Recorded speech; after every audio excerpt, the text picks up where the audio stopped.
Oh, how you going? Um, it's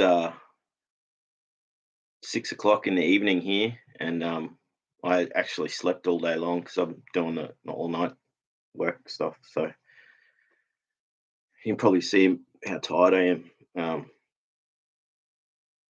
I yeah. So I guess there's no one in the chat yet, so um, it's sort of difficult to really do the book club without the people in the club. So hopefully we got someone here now. Um, yeah. And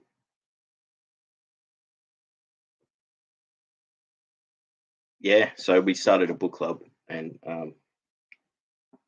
the we picked a random book out of a list of 10 books, and um, we had a month to. Happy Hermits here, man. How you going, brother? Good to see you here.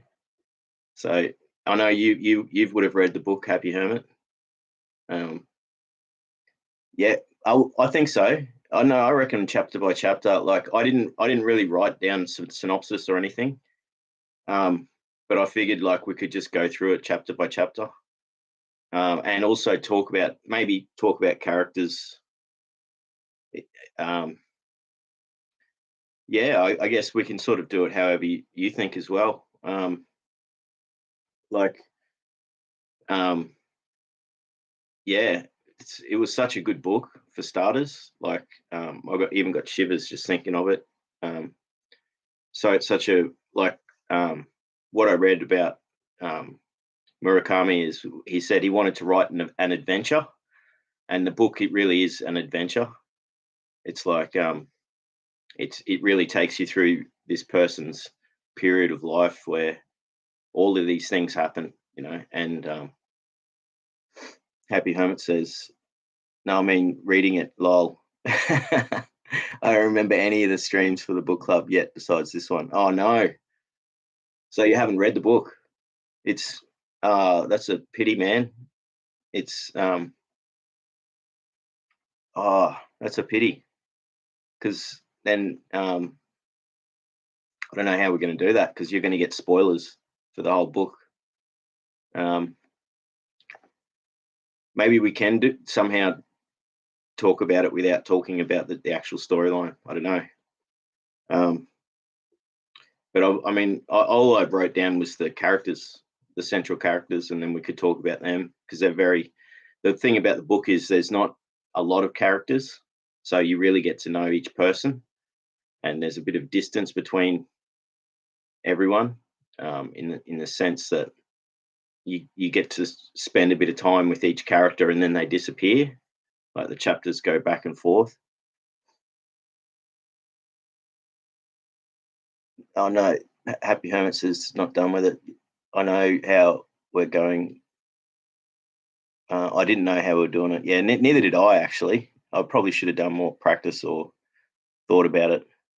I thought we was gonna be a Discord or something. It's okay. I'll skip this one and do the next. Yeah, we'll check the community page on YouTube, and then there'll be a whatever book gets picked out of the randomly will be in the um, community page, and so you'll know what the next book will be. So check it in the next 24 hours or so, or within the next week. You'll see what book it is, and then that way you've got like a full month to read the book. But also like read if you haven't read Norwegian Wood, Happy Hermit. It's one of the best books I've ever read. So it's just it's not like like I like its simplicity and it's nostalgia, and it's like it's written as if someone's memoir of memories of a period of their life, and it's really powerful. Um, Resonant Reflection says, I wasn't able to finish the book, but I gave it my best shot. That's all right. We won't necessarily go through every part of the storyline.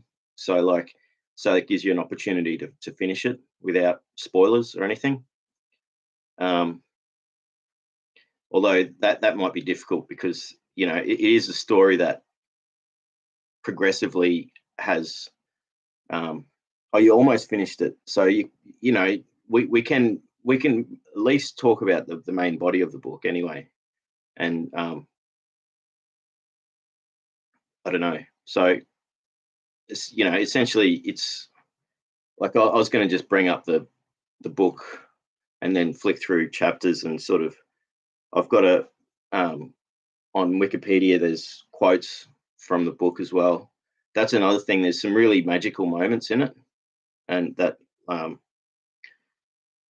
for me, like it was actually quite triggering in parts, and I didn't realize that when I should have done more research into it.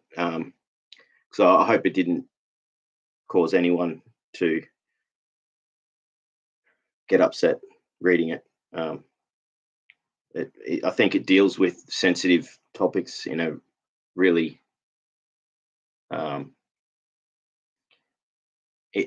in a way it allows you to go through some serious trauma, experiencing the pain that these people have endured, and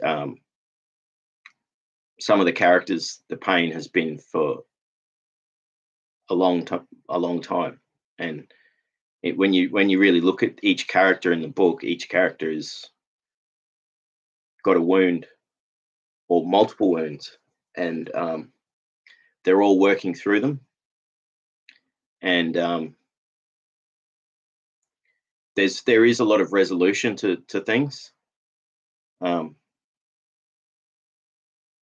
Yeah, that's it. Resonant reflections. You can for the next book for book club, like you'll definitely be able to. You'll have a full 4 weeks to read it.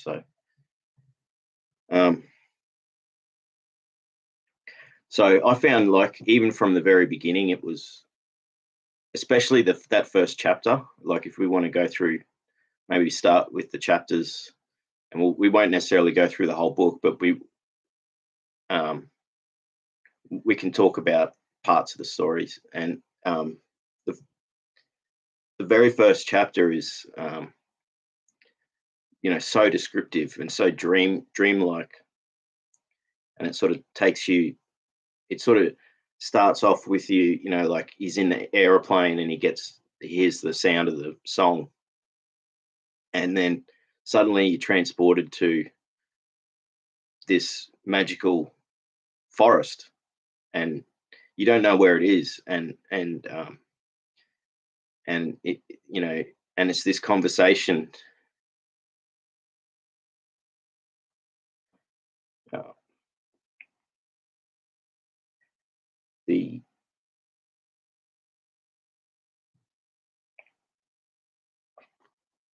um,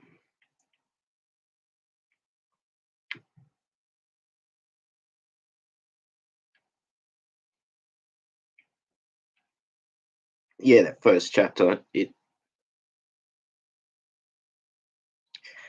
does sort of become haunting. Uh,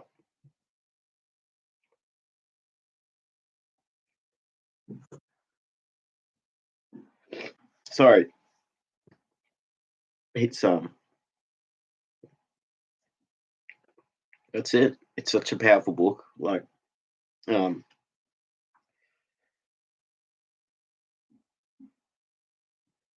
when I found, um, at first, it was difficult to actually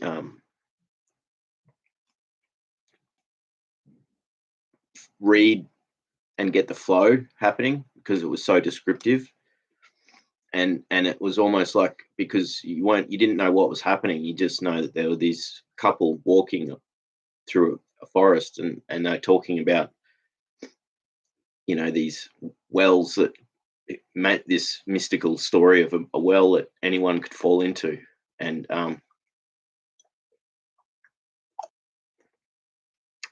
you get to sort of introduces you to their connection between these two people, and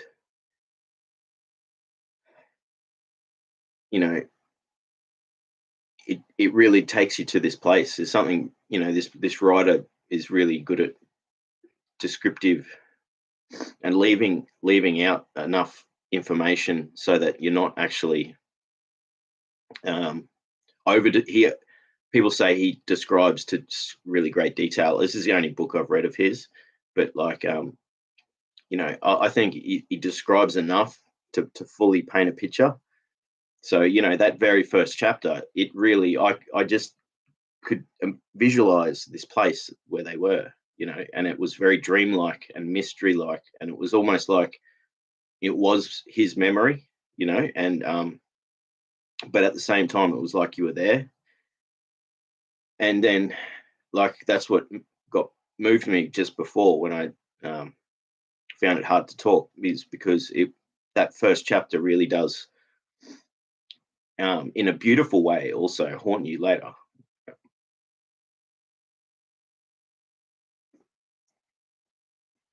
But yeah, so I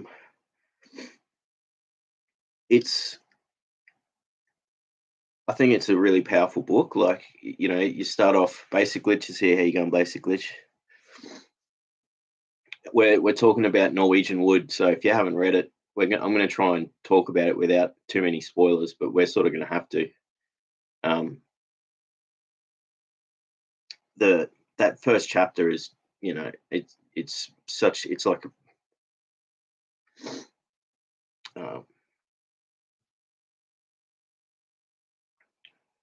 it's a beautiful introduction, and then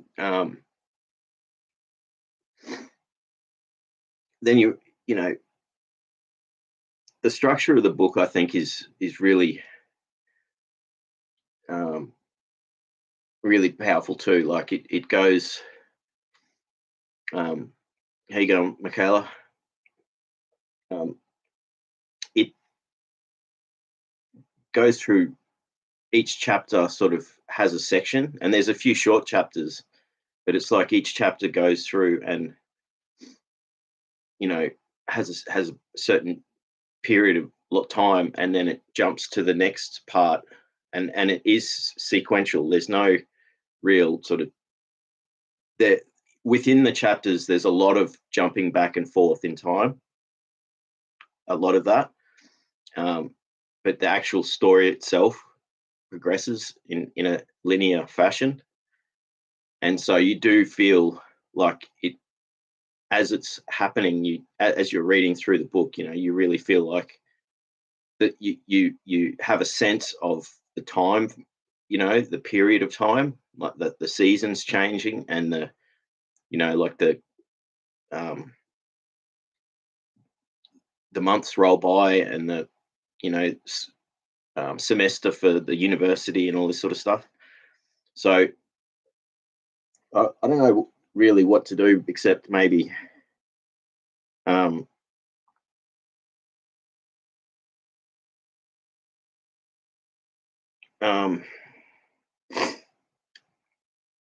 so the first, I sort of talked about the first chapter. You just excuse me for a second. First chapter was this dreamy introduction to the relationship between Toru and Naoko, and it really shows there how they could just be in each other's presence and not even speak, and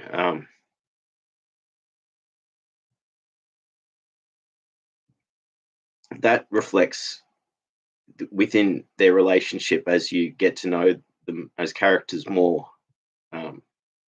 So chapter 2, essentially, it starts off where he talks about the central character Toru Watanabe, and how he starts off going to this dormitory, and it's this dormitory that's like um, run by uh, a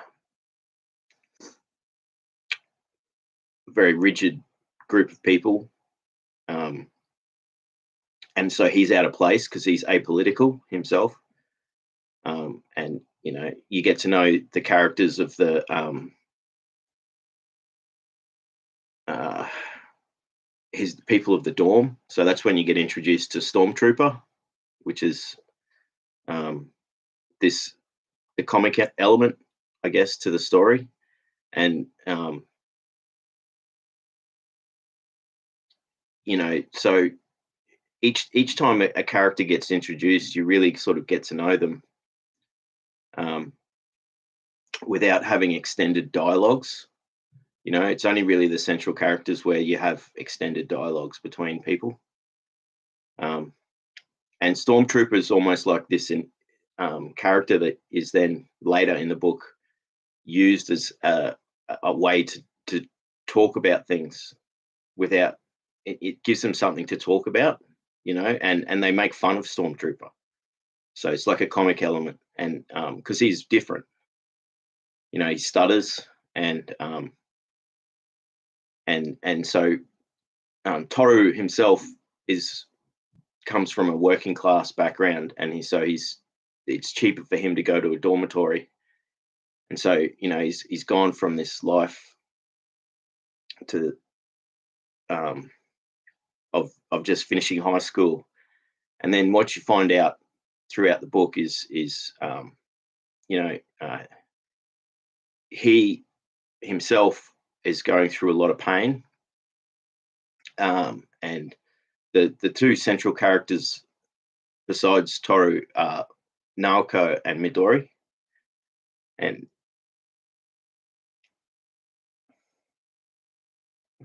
they they have their own pain as well. Um, so it's you're thrown into this.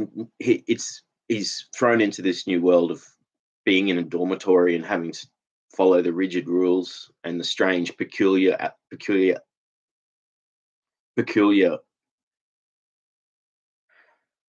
things that go on in the dorm, as well as like the social interactions between people in the dorm, and then also how he's not really interested. He's studying literature, and at university, and he couldn't really decide what he wanted to do. So that really shows you in the beginning where he was at in his mind, and so then what you find out later on is that he was dealing with a lot of pain, and so that probably contributed to his not really having a drive for what he wanted to do, like like some people do. So the character Stormtrooper came from a poor working class background, and then was fascinated with geography and map making. So that was what Stormtrooper was studying. And so Stormtrooper has a stutter, and he was very out of place, so he was probably made fun of growing up, and came from this poor background. And so his family had put all their money together for him to go to university to study and actually have a career, whereas Toru was like didn't really care, and was fascinated with literature, but even that wasn't really. He wasn't like obsessed about it, like, and so it's really interesting to see how it's like this ambivalence, but also it all makes sense because as the story progresses, you get to understand why he's in this sort of state where he um,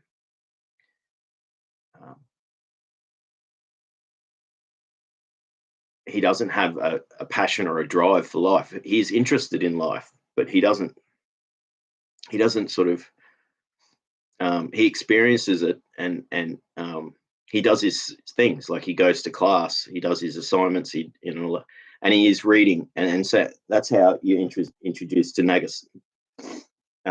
Nagasawa, who is another person in the dormitory, but that's not till later in the book. So it's really difficult for me to actually talk about the book without, I didn't write up a synopsis. So essentially, he starts off in the dorm, and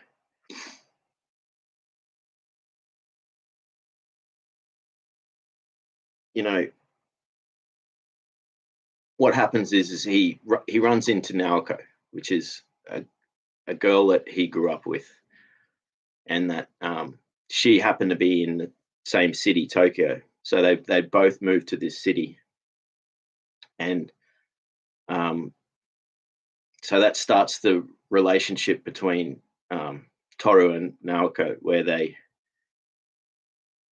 have these long journeys walking around through the city, and a lot of times in silence, and there is this sort of, they do have these conversations, but like there is a distance between them, and it does dawn on you why, because eventually it gets revealed that Naoko's boyfriend committed suicide, and they were best friends, like Toru and Kizuki. We're talking about Norwegian Wood, and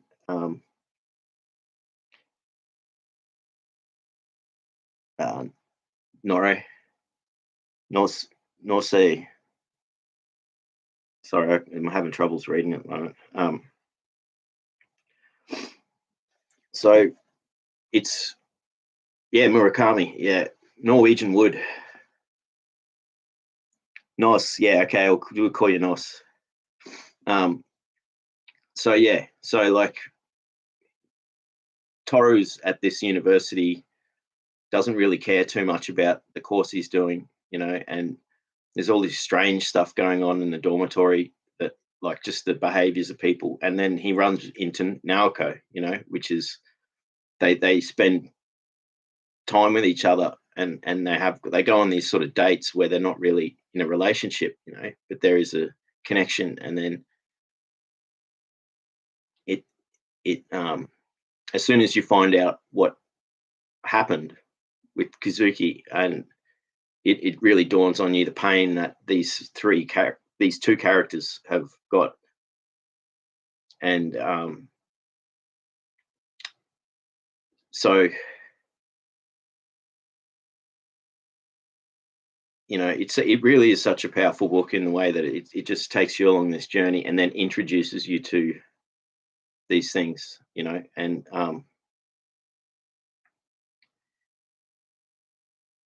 so many there's all these memorable moments of just him being present in the moment and experiencing these things unfolding, and then also the sort of relaxed nature of things. So they go on these great oh yes, we'll definitely get to that one with Midori. Yeah.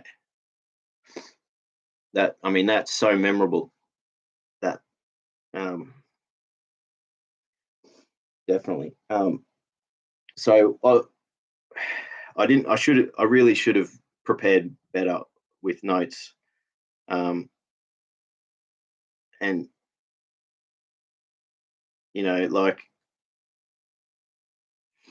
so the first chapter is the second chapter is getting to know Stormtrooper, and this keep talking about Stormtrooper for a bit, because he's like this comical character that people make fun of, and he actually teaches Toru a lot of things.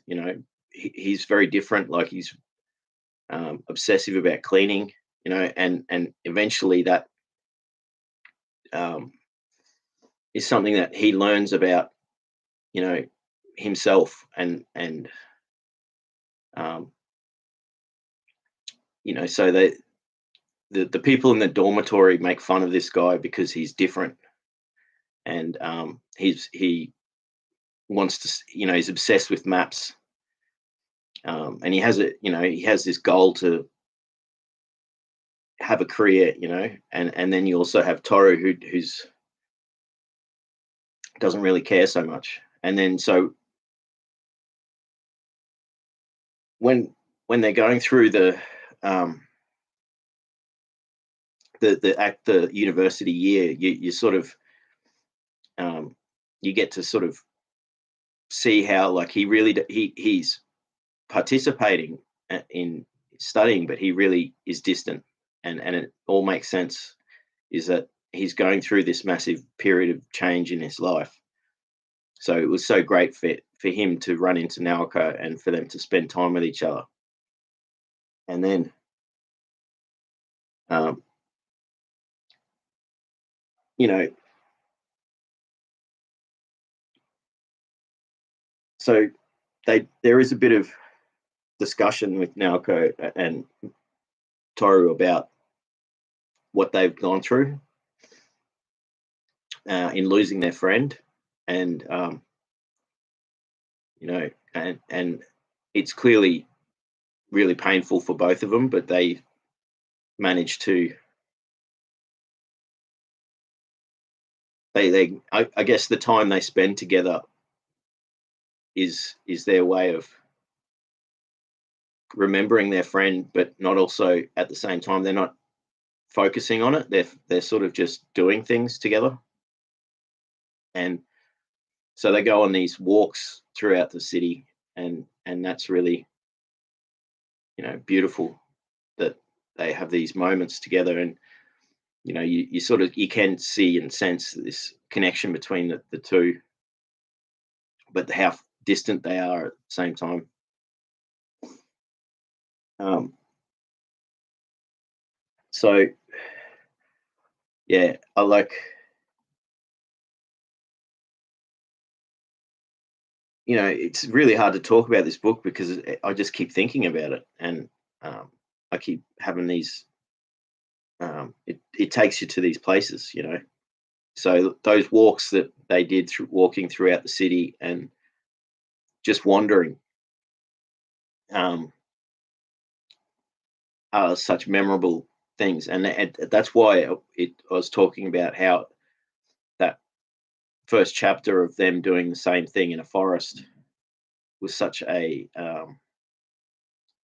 powerful introduction to the story, because it takes you back to that, and you see that there is this connection, that they can just be in each other's presence and not even speak, and it's like this unspoken connection, and they do also have these conversations as well, and they do speak about things, and so they also, um, there is something that is troubling Naoko, and it's not just, the fact that her boyfriend had um, ended his own life. It is also the pain, that there is some other pain that you're trying to work out what it is, and it most likely the majority of it is that that Toru lost his best friend, and um, Naoko lost her boyfriend, and they'd been together since they were children, so they grew up together, and um, so along the way, you the next character you sort of meet is Nagasawa, who's like in the dormitory as well, and so he's like this tall, um, outgoing character that also shares a passion for, well, shares probably more of a passion for literature than Toru does, and that's how they connect and become friends. And Nagasawa is a couple of years older and is about to graduate, and he's from high upper class background where he's already set up to become a diplomat and have high paid job. And you sort of see that this guy's um, he's different. He's very different to Toru, and what they do is he takes him on adventures himself. He tries to like in a sense um, teach him how he lives. And this is often what happens, I find, with people like that Nagasawa character who are very particular, and he's does have negative traits. This character, like he's very self-centered, and he treats women like they're objects, and he sort of takes um, Toru on these excursions where they go and have casual sex with women on the weekends. And so because this is happening also because at the same time um, Naoko and Toru aren't really together. They're just friends, and there's this there's these excursions where Toru's going on these um, nights where they go and pick up women, and you Nagasawa doesn't really have he doesn't you don't see him as like someone who doesn't treat women well, and he sees them as objects, and it's for him he has an addiction to um, promiscuity in a way, and so Toru is sort of being brought along with that, and um, he's going on these excursions and partaking in it, and in some ways, when you find out like what he's gone through with losing his best friend and not really knowing where he is in life, it's sort of like a you know something that he doesn't really want to do himself, but he does it. You know, you sort of that's the sort of sense that you get from it, because deep down, you can see that Toru himself has a lot of respect for women, and doesn't he doesn't actually have the drive, but he's being brought along by Nagasawa to do these things, and they are part of his adventure. So he has these adventures, getting drunk and then going to hotels with women, and so the next major character that you run into is Midori. And so the book essentially has the two women that are in Toru's life. So Naoko, where they go on these dates, and they're very special times, but they're not really dates.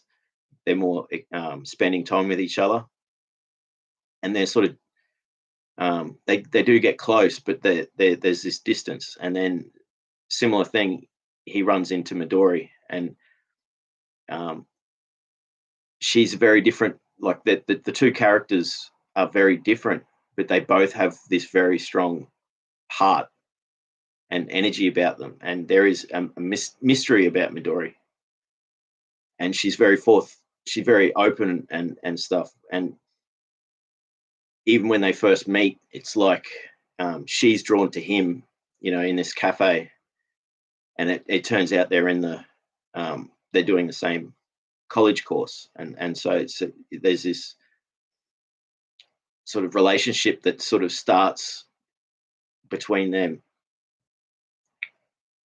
So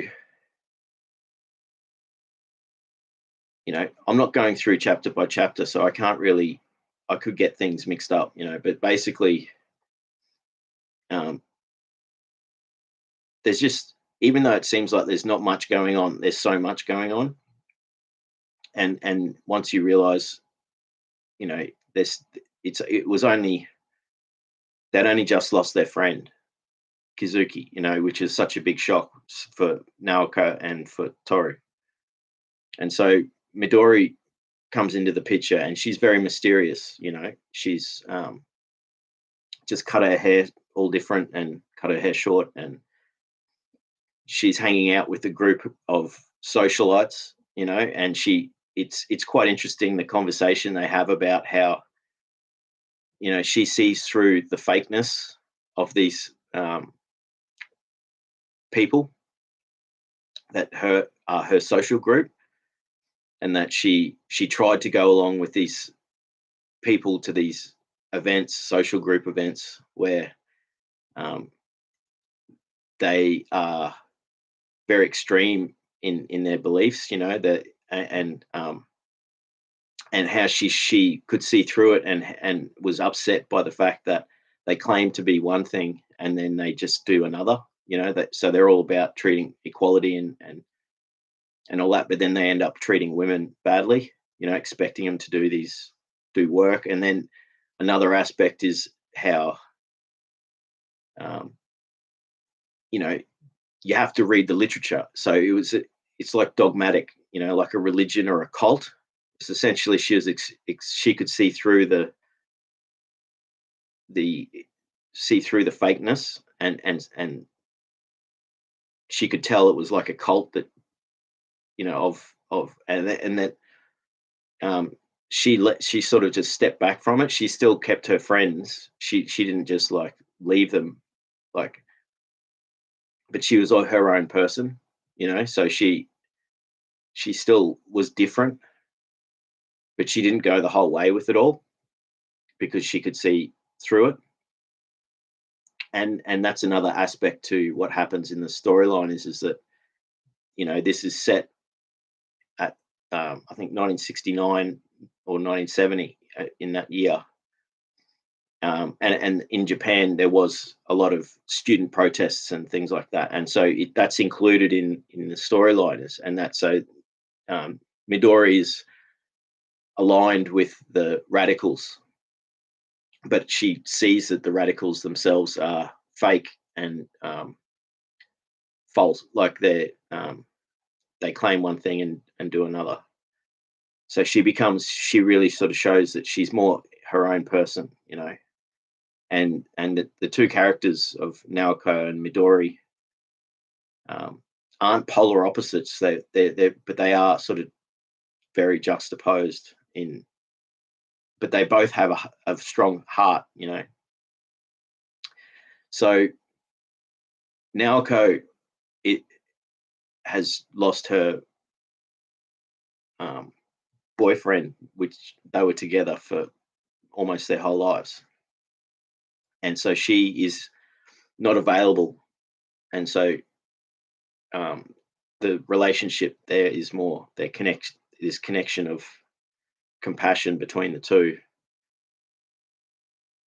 And then Midori comes along, and she has a boyfriend, so she's unavailable as well, but there's this connection between the two, like Toru and Midori, and that they go on dates themselves. And that's where we can talk about that scene that Nos was talking about. Was like what bit by bit you get to sort of know Midori more and more, and you see her as she puts up just as much of a shield that Naoko puts up in a different way. So she puts up this brave, strong thing, and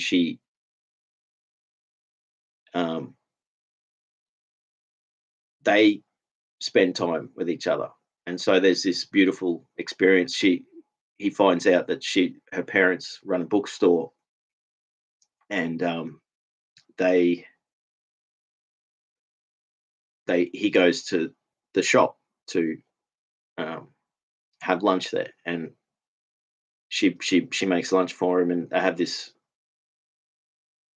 beautiful afternoon. And probably one of the most memorable parts of the books is that scene where they're after they have lunch and they go up on top of the house onto the balcony, um, platform section, and because there's a fire in the street, a house starts burning down. So they go up and check on it, and then while they're there, they end up staying there, and they end up, you know, um,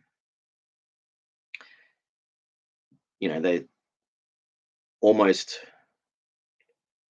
um, connect fully in that. Well, they do connect fully in that moment, and it's she gets the guitar out and she starts playing. So there's a lot of sort of things that happen then and then happen again later, and so there is the book is written in such a way that it, that there it's hard to explain, but it's going through a series of things. So as it's going through this person's life over a few years, you know, for instance, they go on several nights out with Nagasawa, with going and meeting women. He goes on several dates with Naoko, but then um, so as Naoko just disappears and she quits her study and moves back home, and he doesn't know what's going on, and so it's like around that time when Midori appears, and so um,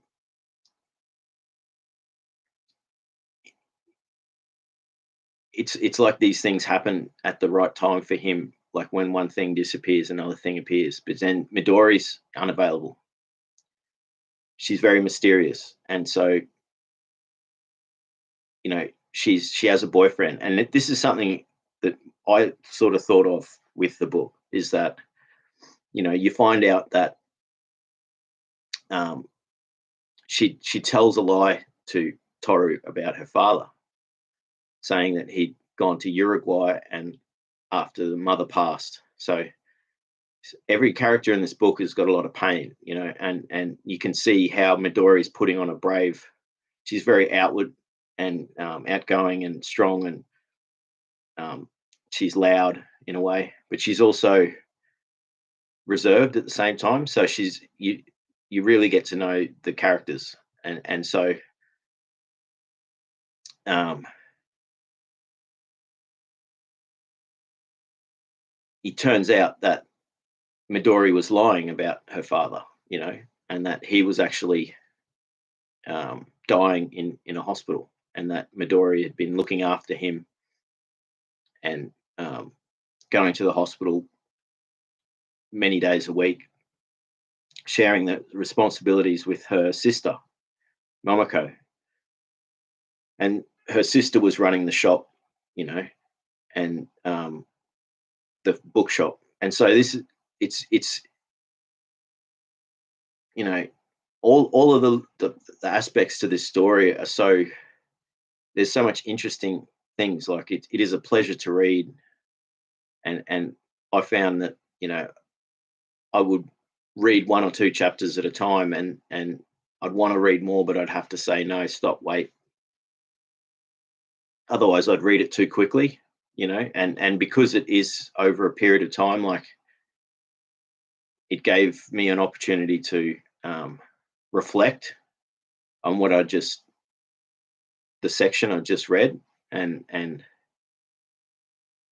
um, and the way the chapters are laid out like that are, it's not jumping around. Like it'll focus on Midori for one or two chapters, and then it'll focus on Naoko or Toru himself, and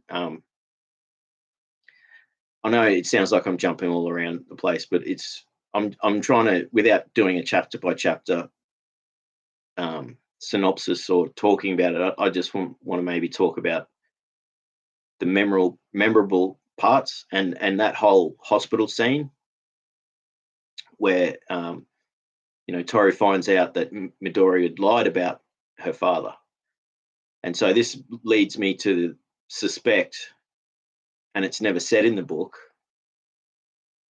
Midori may never have even had a boyfriend, that she could have been lying about the boyfriend as well. So Midori was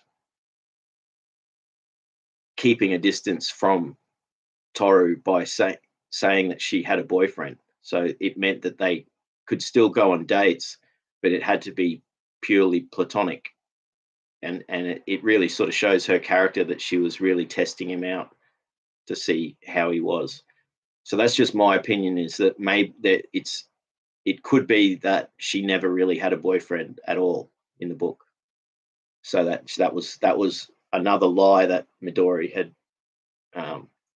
said, and that's just my speculation.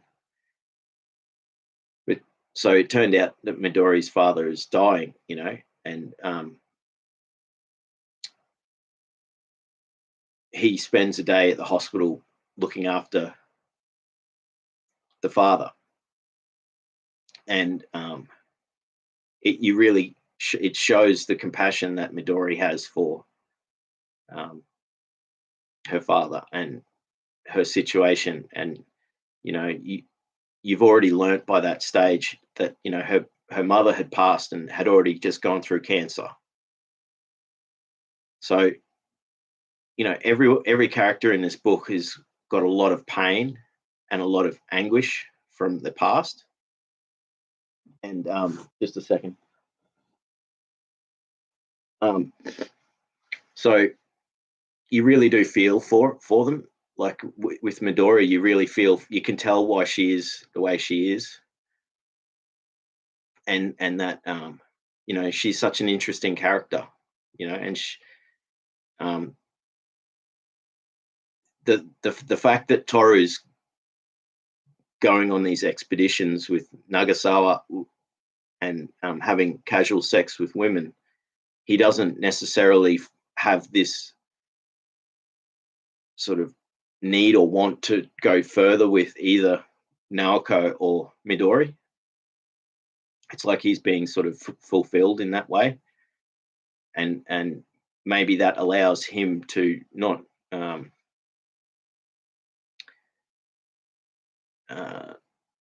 go too far with things with either of these women, because it's so complicated. Naoko is going through so much pain because her boyfriend committed suicide, and Midori's just lost her mother and is now losing her father. And she's doing and you find out more and more about Midori, that that she from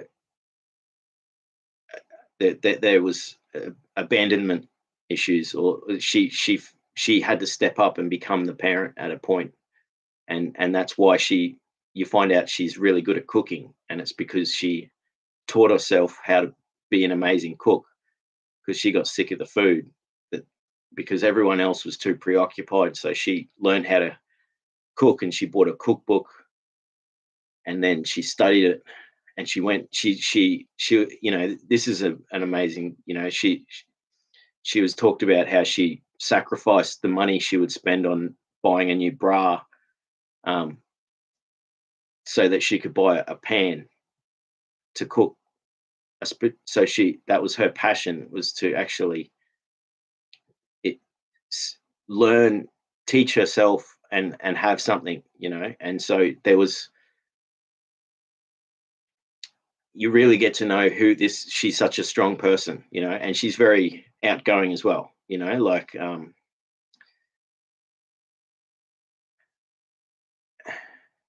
she's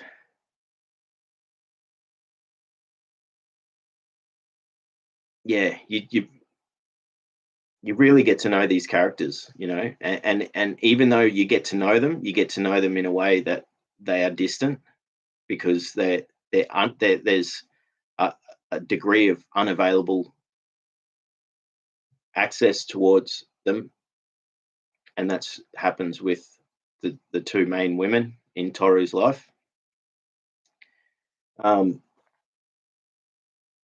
So you get to know with Nagasawa, who's this sort of mentor figure in the dormitory. He is taking him on these expeditions, but Nagasawa's also got a long-term girlfriend, Hatsumi, and she it's really sad because you see an abusive relate dynamic within this where he's keeping her, and then he's going out and um, has this obsession with getting drunk and then having casual sex, and it's like an addiction for him. And they have conversations about it, how he doesn't, you know it's sort of like this thing that's, he doesn't get pleasure from it, but can't stop doing it, sort of thing. And then you really feel for Hatsumi, who is this nice, amazing woman who stands by this guy who's going off and not being exclusive to her. And so I'm sort of jumping all over the spot here, but like, I just keep thinking back to Midori and the hospital scene and the balcony scene where the house is burning down after they spend an afternoon. So a lot of the book is centered around the day of the week, which is a Sunday, where Toru has spare. So Toru also works in a record store, and he does other odd jobs throughout the story, like to supplement his money. And so it means that on a Sunday he's got like the day spare, and then he goes off to work. And then so he used to spend those Sundays with Naoko, and then now that she has left and gone back to her hometown, he's lost when he can't speak to her, and he doesn't know what's going on. And it's sort of around this time when he's starting to get to know Midori. So, and then she's unavailable. Then it turns out like that Naoko is actually in a retreat, like for people with mental health issues, and it's a nature retreat. And it turns out like he finds this out after not knowing what's happened to her, and she asks for him to come to visit. And so that is a big portion of the book, is him going to visit Naoko. And so it's in this place up in the mountains, and just getting there was an adventure, So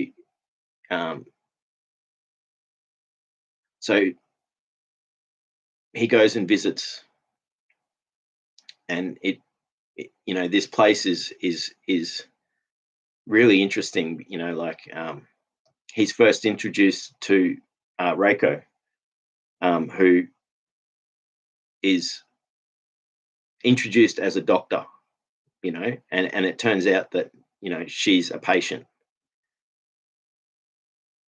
And Reiko and Naoko are roommates in this retreat, mental health retreat. So it's not an asylum, in a sense. It's more of using nature and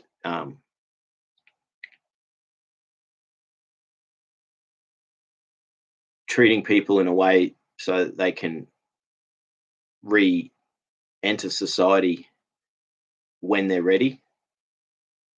And it's a really interesting thing. It's very sort of painful to to realize what this is, that things were really troubling Naoko, and that's why she was so distant and why she just left, and that.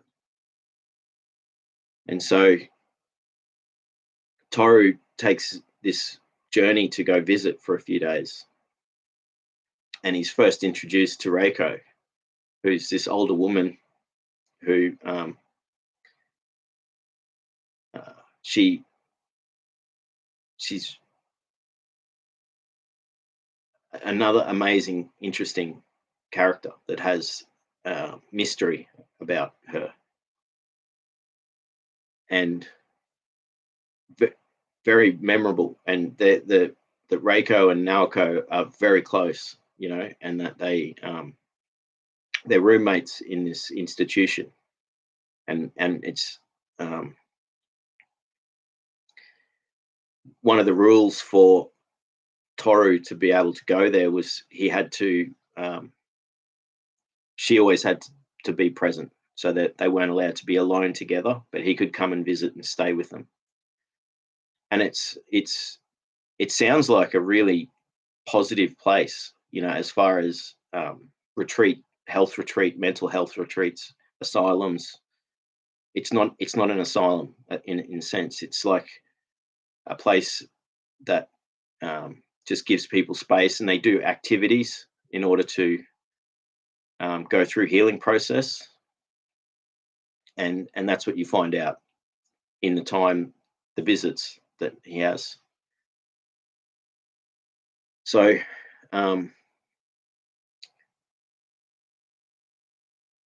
Toru meets Reiko, and she opens up to him progressively, so you get to really know over time. But initially, she's presented as if she is like a doctor or a psychologist, but she's not. She's a patient, which you find out. But they have these amazing conversations where Naoko is really pleased for them to be together, but then she dissociates a bit and then needs some time, and so there's a couple of cases where Reiko and Toru have these long conversations about things, and Reiko opens up about what happened to her, just as Midori opened up about her mother dying and her father going through cancer, and all of that. And earlier, there's parts of that where with Naoko and Toru talk about Kizuki and the pain of losing their friend. So throughout the book, there are these sort of conversations that people have, and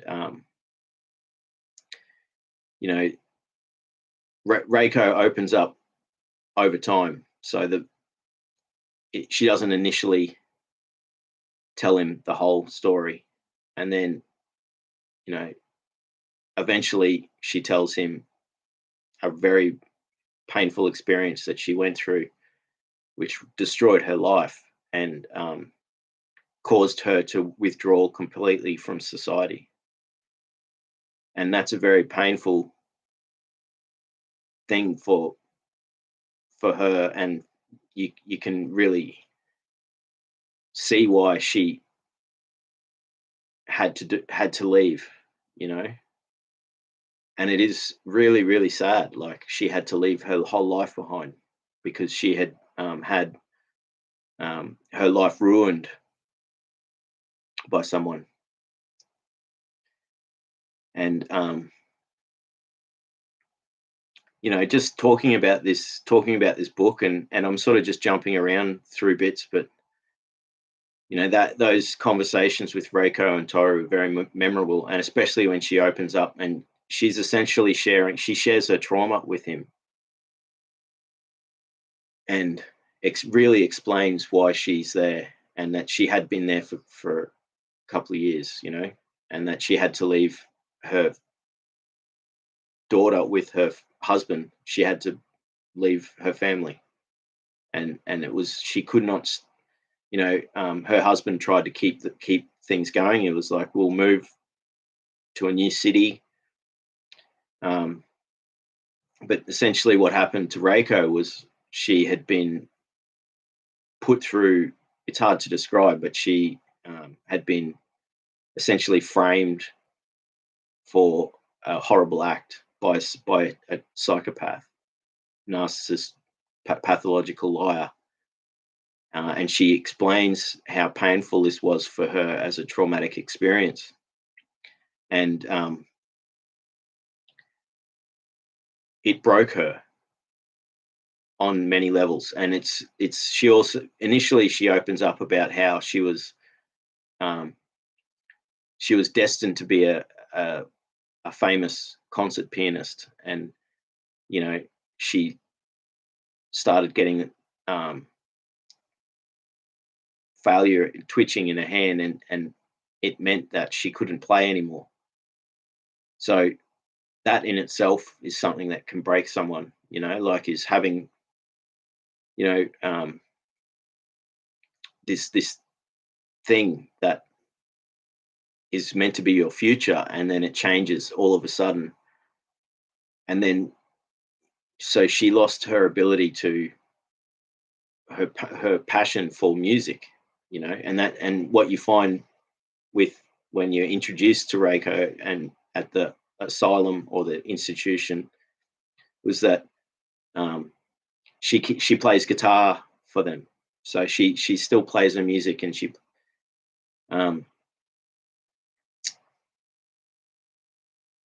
so there's a lot of experiences that happen at this retreat, and so they go on a picnic, the three of them, Reiko, Toru, and Naoko, and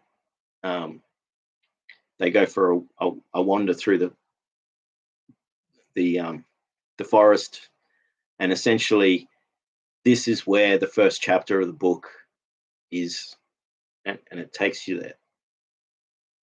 And so it really, the whole book really is an adventure, like what the writer intended. Everything that happens is it's what things just lead on to the next thing. And so they go on a picnic, and that during that time, that's when Reiko leaves Naoko and Toru for some time together, and that's where I believe that's where the first chapter of the book is. That's when that experience happened, when they were walking through that forest together. And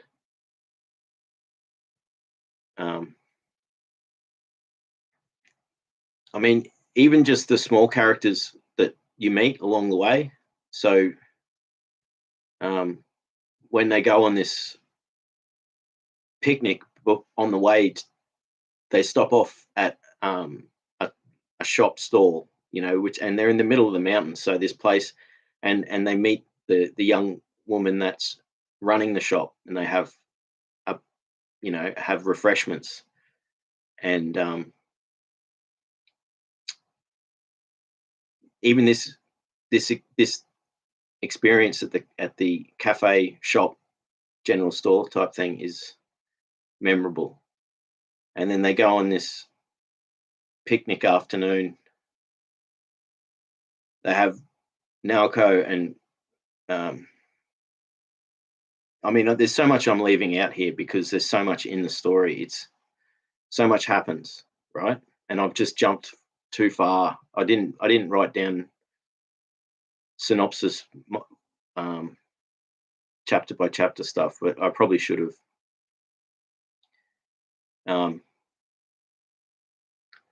But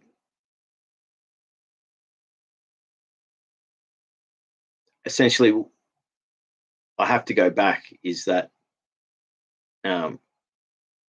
before Naoko left Tokyo, Toru and her have a birthday party catch up, and they have an intimate experience then, and you can really see that there is this pain in Naoko and how traumatized she is, and then the next thing he knows is that she's just left, and it turns out that she'd gone back to her parents and then on to this mental institution retreat in the mountains.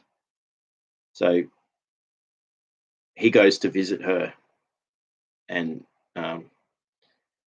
they try and reconcile their feelings for each other, and there is this clear connection, and also she's not available for him, and she sees that there's something wrong with her, but she can't work it out what it is, and that's a mystery within the book, is that, you know um,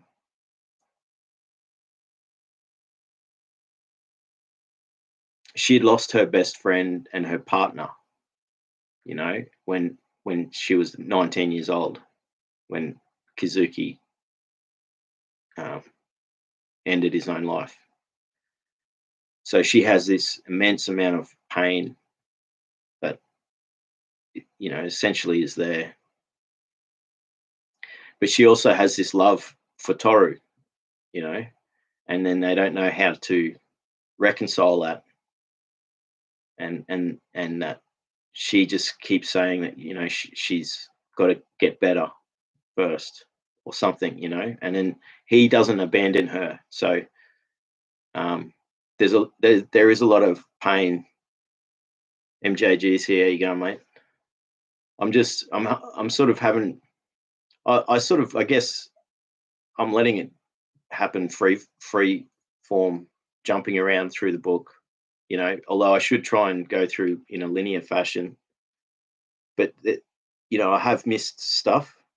I think the book really deals with these issues really well, and that is the pain and trauma that people have, and when they lose someone, and not being available for love, and so unrequited love as well, and also um, compassion. So there's a lot of compassion. Midori, Reiko is so compassionate towards Naoko, and Toru is compassionate towards Naoko, and also to Reiko as well. They develop a bond and a relationship. And Midori is so compassionate towards her father, who's dying in hospital. And so everyone is sort of trapped in this thing where they're carrying this immense burden of pain from the past, and they're still living through it and working through it. And so,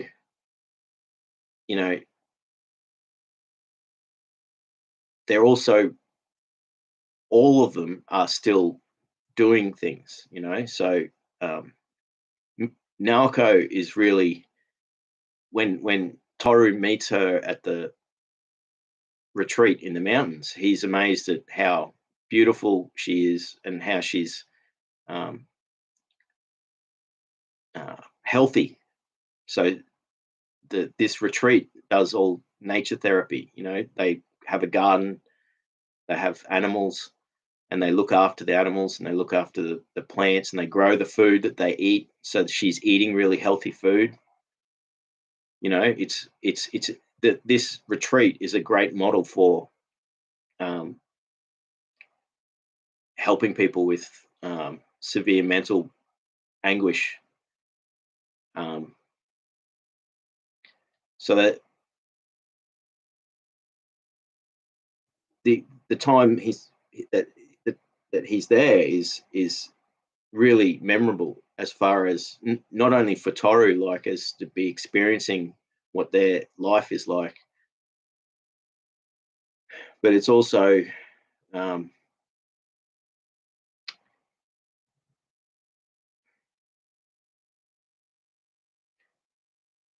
he's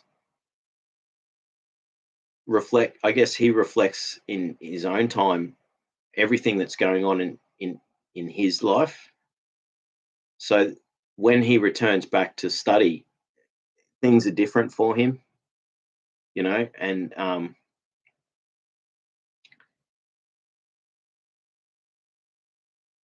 he keeps going on, like, but he sort of feels like he's losing. He already wasn't really that engaged with his studies, but he made sure that he was going to keep going through them. And then so eventually he finds out Stormtrooper has just disappeared, and so his roommate who had all these quirks just disappeared. But so it meant that he was then had the dormitory room to himself, and he had learned and developed the looking after yourself, because Stormtrooper was so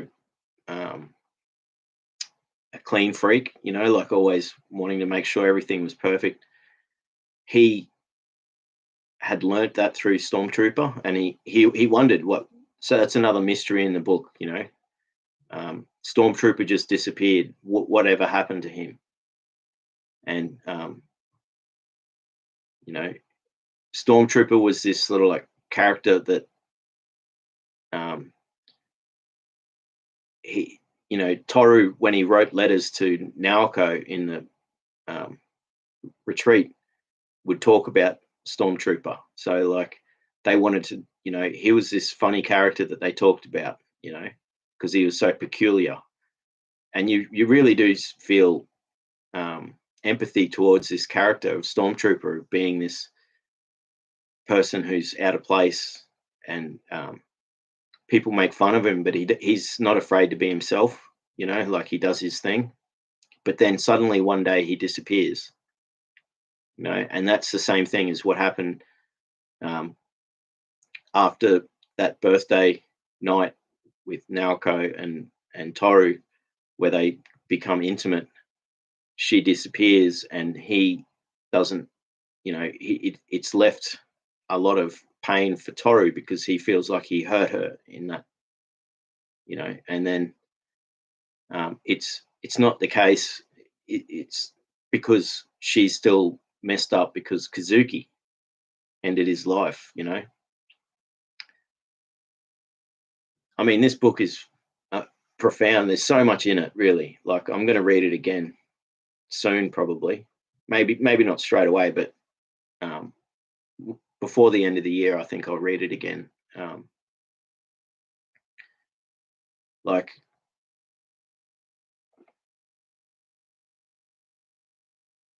so I've talked about most of the characters. Midori's father, Mr. Kobayashi, and that was, it really showed the Midori's character through him, and that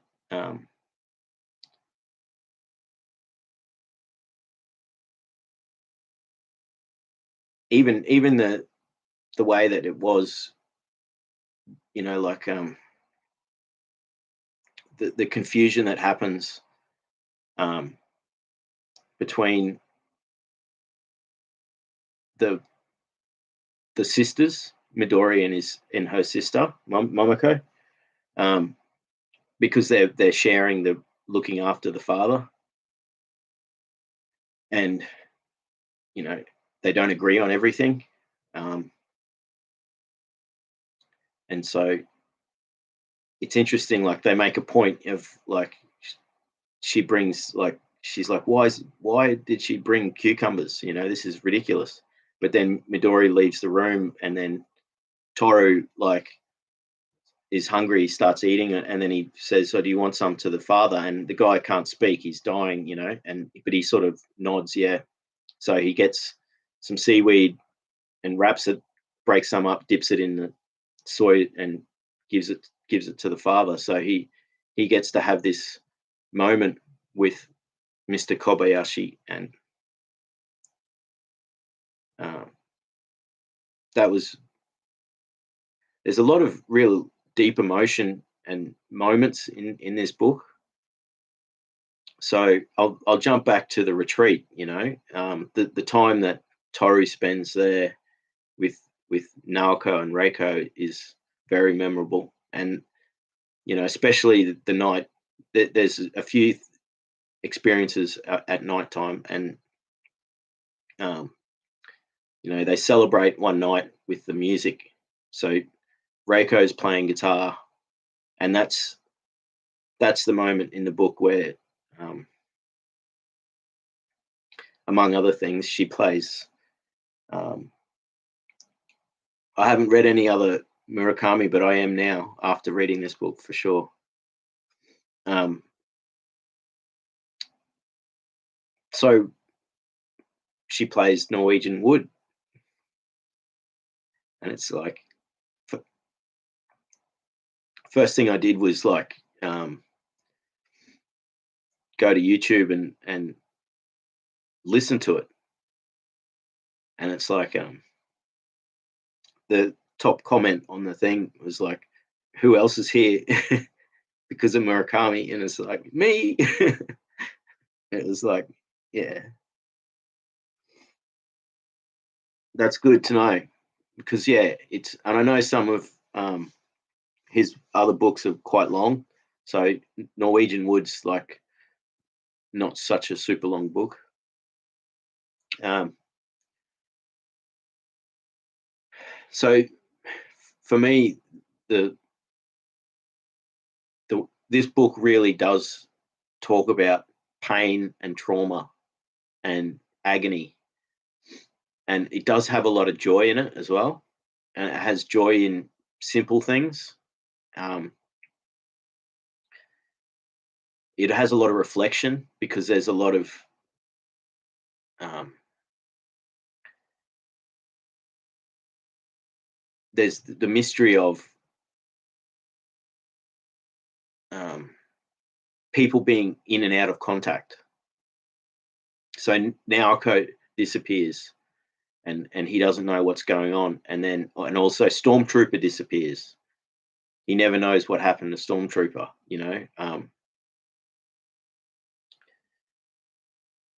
Midori disappears out of contact, and so there's when that happens, Toru keeps doing his thing. He keeps writing letters to Naoko in the institution in the mountains, and he's not hearing back. And that had already happened previously, when she just disappeared, and he didn't know what was, and then eventually hears back from Naoko, and she tells him where she is and says, "Come visit me." So, each character in this book has got a lot of pain and trauma that they are still dealing with. Um, when even Nagasawa is dealing with his own fact that he is got not he's not a narcissist. He does have, um, he's a particular character. He's self-centered, and he is abusive towards his, not necessarily, he uses women, so he doesn't have like respect like Toru does, and but he also has all these qualities as a person. Um, it's I don't know. I mean, I'm jumping all around the place with this book.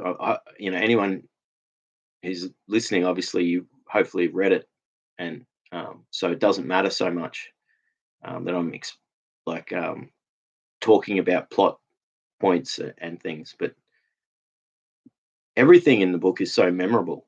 You know, um, the picnic that Naoko and Reiko and, Toru go on in the mountains, and they, and the night. So the nights in the institution where they have alcohol, and Reiko's smoking cigarettes and then playing guitar, and they're just sitting there chatting and being silent as well. So, you know, Toru gets back, and he he's doing his study, and he doesn't really care so much about it, but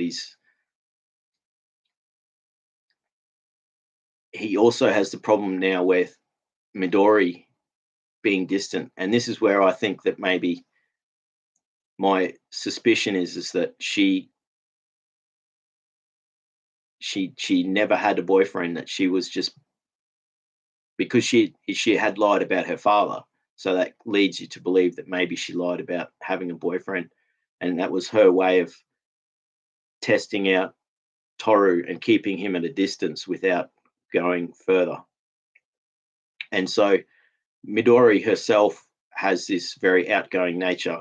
She wears short skirts so that they're so short that the doctor at the hospital says, don't wear such short skirts, you can see your underwear through it, basically, and all this sort of stuff. It's like, she's very outgoing with her own sexuality, but she's also not available for, she's honorable in the fact that she says she has a boyfriend. So when Toru and her have that moment at her house, they go on dates, like, so there's this ambiguity of like, people doing the wrong thing, like she's got a boyfriend, but she's going on dates with this guy. But does she have a boyfriend? That's my question. Was she'd gone through her mother dying, and now her father dying, and her father dies, and then so um,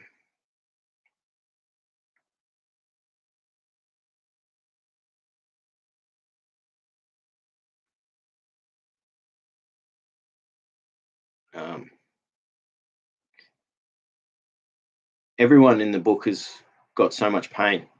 Reiko, what happened to Reiko was horrible. She had her life ruined by someone, and she had to leave.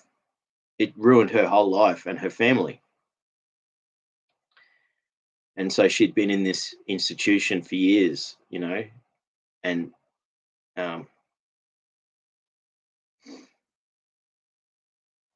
and so what Toru's going through all this stuff, and I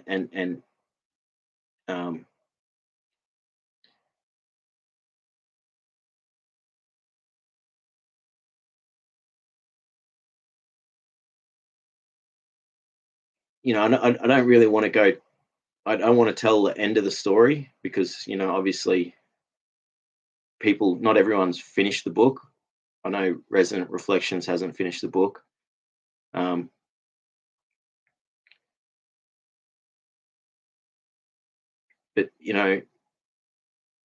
and when I say that first chapter is so haunting, when you read the book, it really is. No, I know, Nos, you've read this book, so you know exactly how much,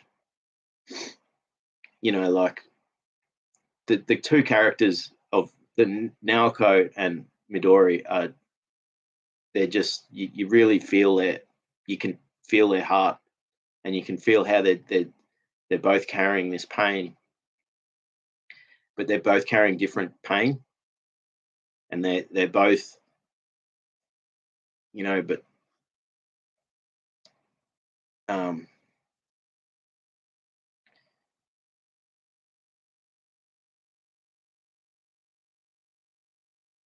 there's the Hatsumi, Nagasawa's girlfriend. Like he comes back, and Nagasawa's finished his exams for working for the government to be a diplomat, so he's going to make lots of money and go travel overseas. And Hatsumi has been emotionally abused by Nagasawa for years, being his object, that long-term girlfriend that she will stay there by his side, but he could just go and have sex with women whenever he felt like it. And she stayed with him. And so there is this scene where they celebrate, and his father, Nagasawa, says, "My dad's going to pay for the whole thing. We'll go to a fancy restaurant."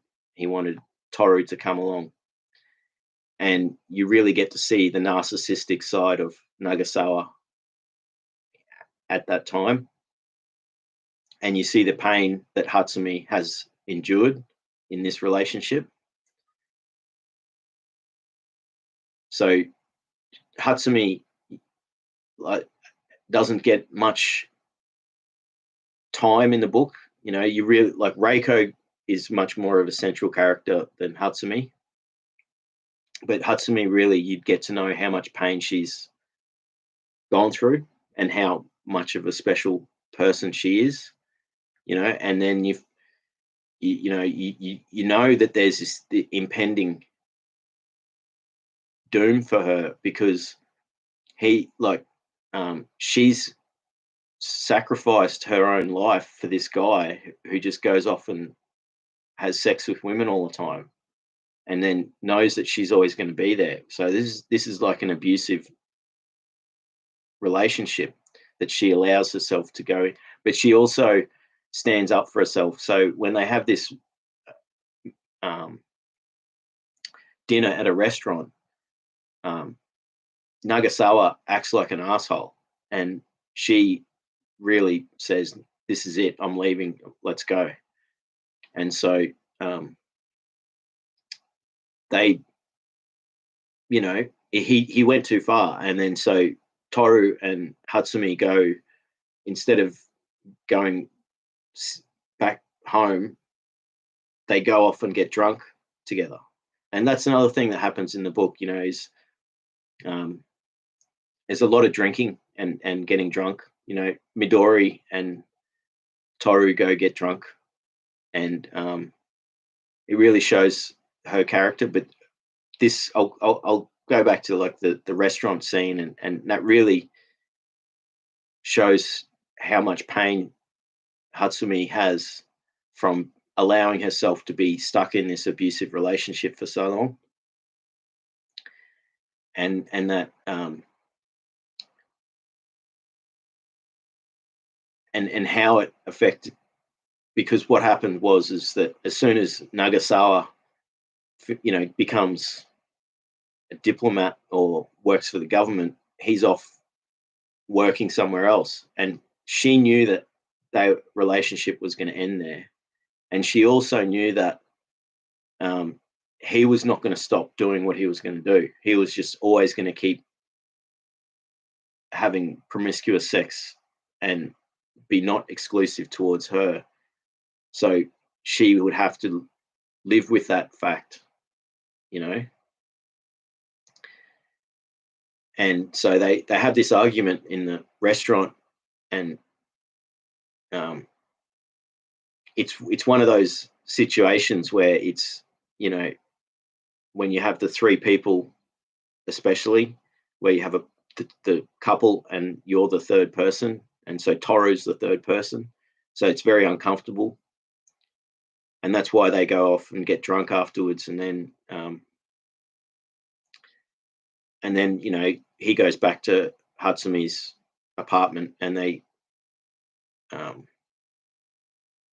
continue conversation, and it really dawns on you how much pain she's carrying, that she's been put through this for so long, and she's allowed it to continue. And then then you find out the book basically sticks to a linear thing, but there are a few moments where it sort of jumps to like the future, and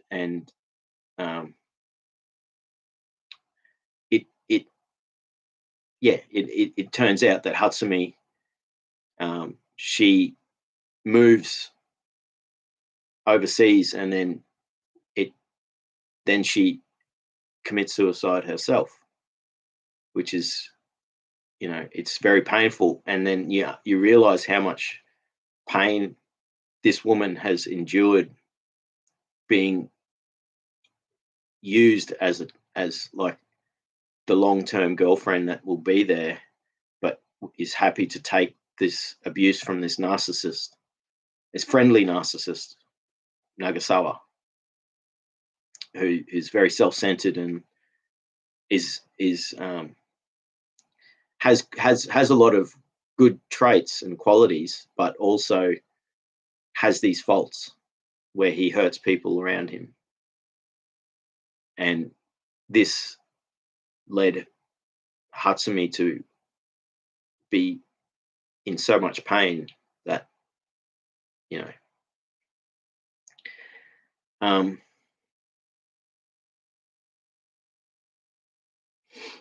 it's hard to, I don't want to, I mean, I can't really speak too much more about like getting towards the end of the book, because if you haven't read it or you're halfway through, I know some people are still reading it, like, but the relationship between Toru and Reiko is special in a way that they both share their love for Naoko, and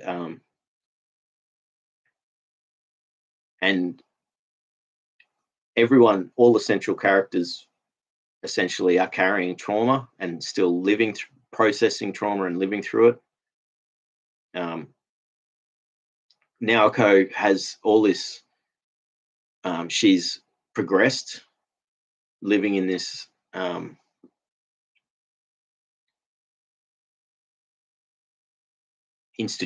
mental institution that is a positive sort of place where they do nature therapy, and they're very, it's not about,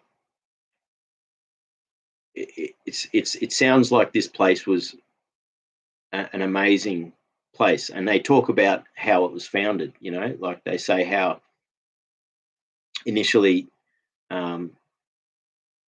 the founders, their son or their daughter, I can't remember, had mental issues, and then so they set up this retreat, and then that eventually became a foundation, which then became this.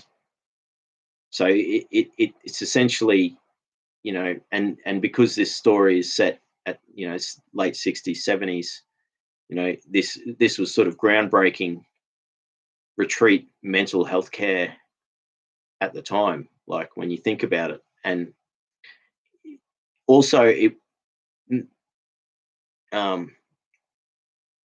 know, it does go back to the fact that asylums in the past were centered around this sort of thing. So there were good places in the past as well.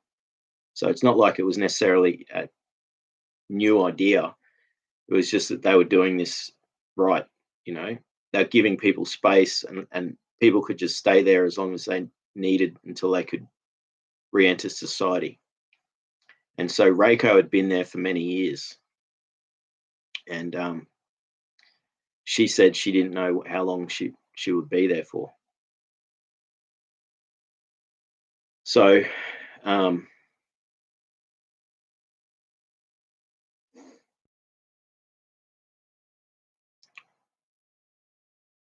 it just, I've talked about all the main characters.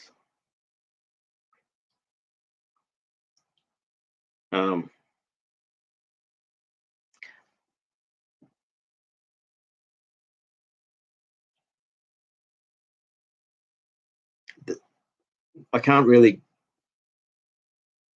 go much further with the storyline without, because the final few chapters really, as a story, it does resolve things, but it does leave so much open, you know. Going back to the relationship with Hatsumi and Nagasawa, and how she ended up ending her own life after, you know, years after Nagasawa went off to be a professional working for the government. that's very sad, and it's almost like, you, that she'd endured this pain that she'd allowed herself to go through by being in an abusive relationship, and then it got too much for her, and that she had actually herself tried to move on. So she did, she did actually have another relationship, but then she couldn't hold on. So there's a lot of sadness in this book where, and it was very triggering for me. Those um, themes that were being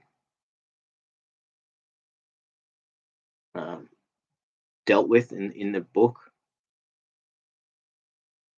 and the storytelling allowed um, allowed for these themes to be spoken about.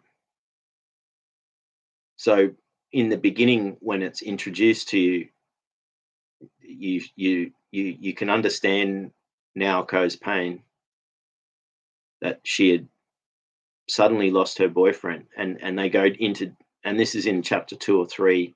They go in, they go into detail about that, the day that it happened. They were playing pool and everything was um, fine, and that's when, like, that had triggered Tar, Tar, Taru, Toru. It triggered him later. So um, yeah, I don't know. I'm jumping all over the shop here with this, talking about this book, but I'm doing my best. I should have maybe gone through it chapter by chapter rather than jumping back and forth. But I guess if ideally, someone who's read this book. So as I'm talking about these things, it doesn't matter if I'm talking about something that's halfway through the book and then going back to the beginning, but there, it is dealt with. Kizuki is this um, something that is,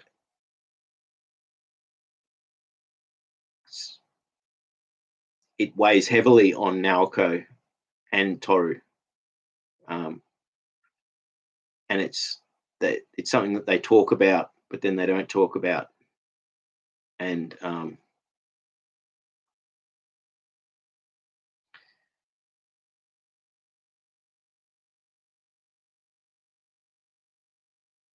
there's so many little moments in the book, like little sections of story that are so vivid, and I think that that's what allows these heavy themes to have space, and that it, like, in a sense that, you know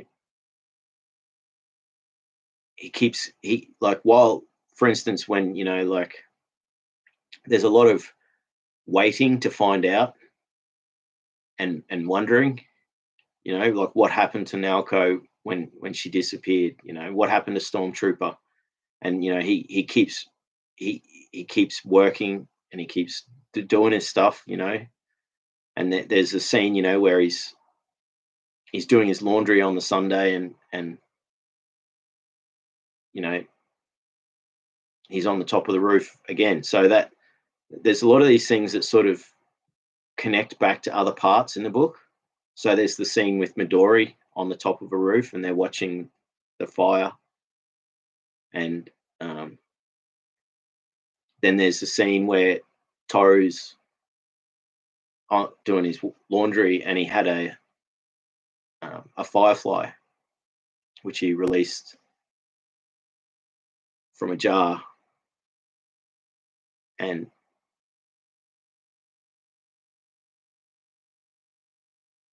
there's all of these little moments in the book. The when Toru stays at Midori's house, and he's studying literature, and it's a bookshop, and then he goes downstairs and he's spends time in the bookshop. Just so many little things. When Midori and Toru go and get drunk in the middle of the day, they go to watch porn movies together. It shows you this strange dynamic, and the sort of polar. Like, Naoko is such a closed off person and is such a sweet person, and Naoko's such a sweet person, and she's so open, but she's also closed off. And I can't. I sort of have to get to a point where I can't talk about the last few chapters, just in case you haven't gotten to that point. So I don't know. I hope I haven't been rambling too much. If people can say in the chat, like, no, I haven't been rambling. Yes, I know I have been rambling. I didn't prepare properly for this. I thought there'd be sort of maybe more chat in the thing about the story. But it was such a memorable, like, you really feel for the characters. There is, if you're the sort of person that an emotional book will bring you to tears, this will bring you to tears, and it did for me. So,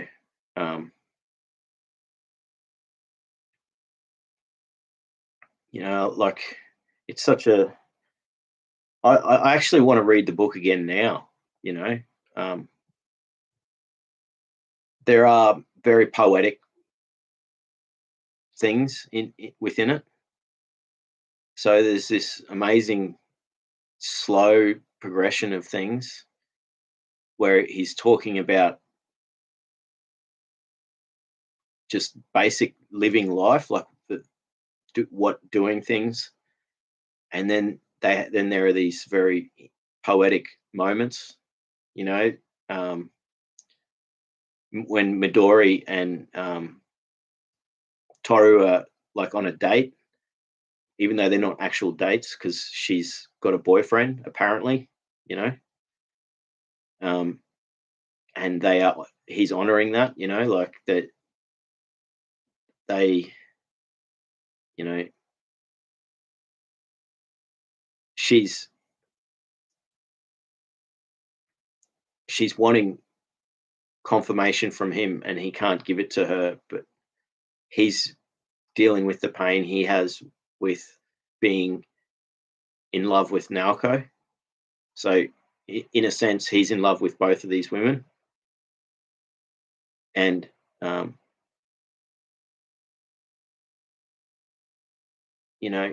while he's doing this, while all these things are happening, he's still doing his study, but he does see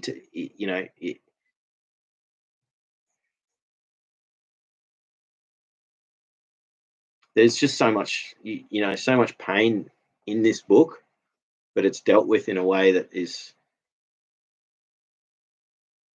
considerate, and it really honors people.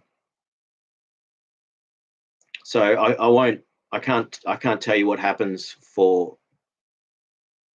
can't tell you what happens in the end of the book.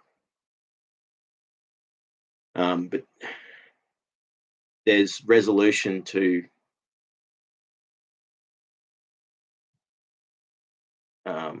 things, and the book goes through the last few chapters, sort of ties things up in a way that you really feel like everything that's Toru's gone through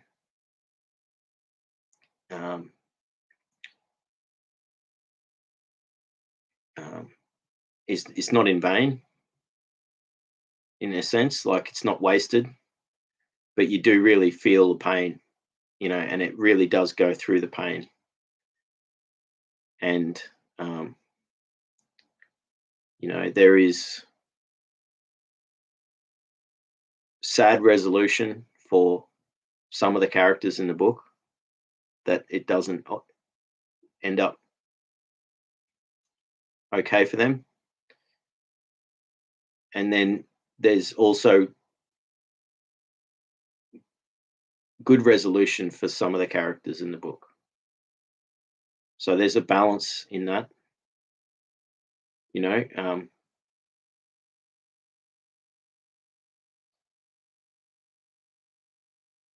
I think the book allows you to really contemplate the difficulties of life, and so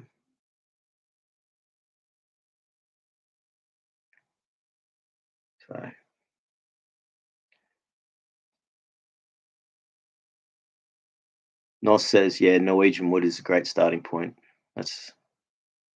I am going to read more of Murakami now.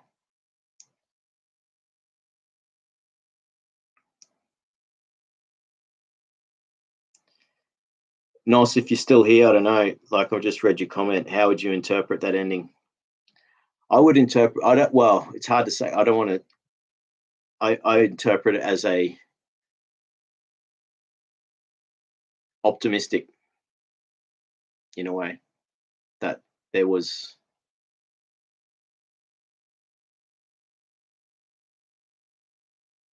for several people, it became a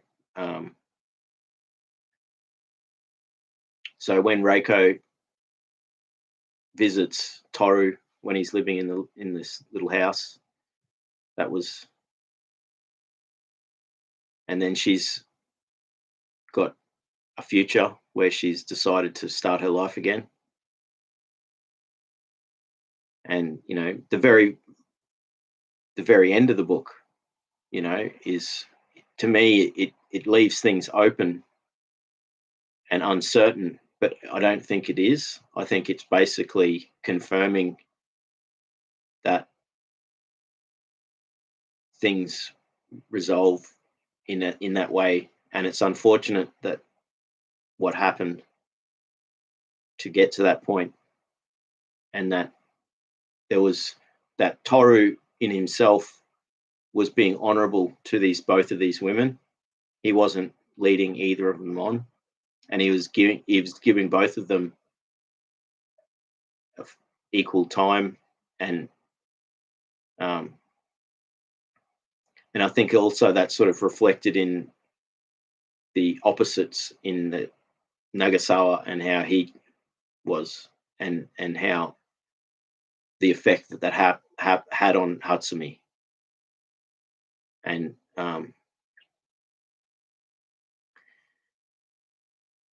so many memorable, like, even just like when he moves out of the dormitory, and he sets up in this little house which he can afford by doing work, and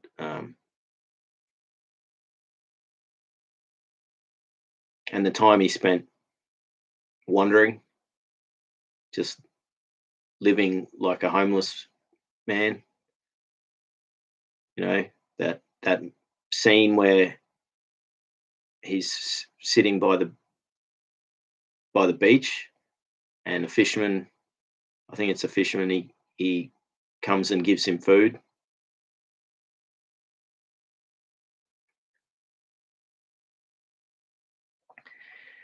And then some alcohol, and the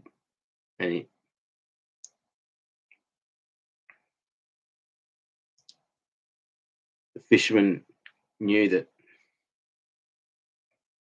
he was going through pain, and he gave him some money, but in this moment, the fisherman, or I'm pretty sure that's what he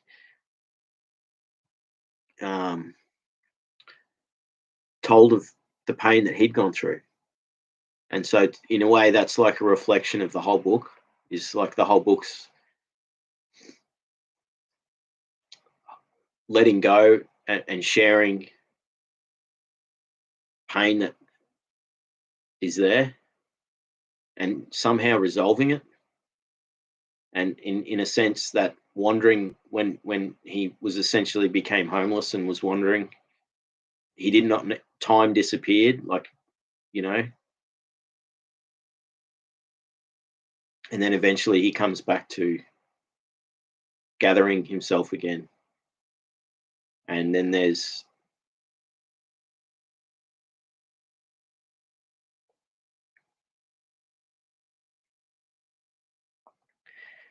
the afternoon, the day that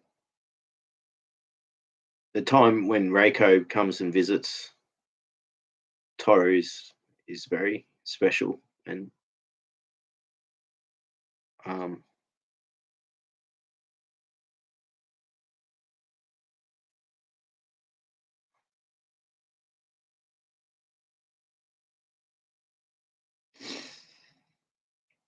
it is a very triggering book.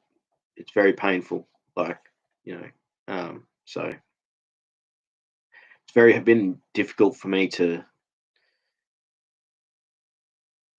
not go into too much detail on the storyline and go actually talk about the story without giving away things that, you know, it's so I don't know if you haven't finished the book yet. Hopefully, I haven't spoiled anything. If you haven't, like, the idea with this is that you should hopefully have read the book, you know, and that, you know, this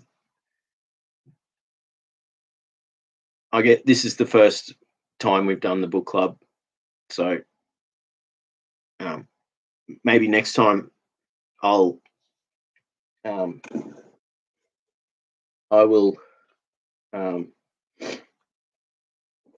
make sure I do more research, as far as I'll break down the chapters, and I will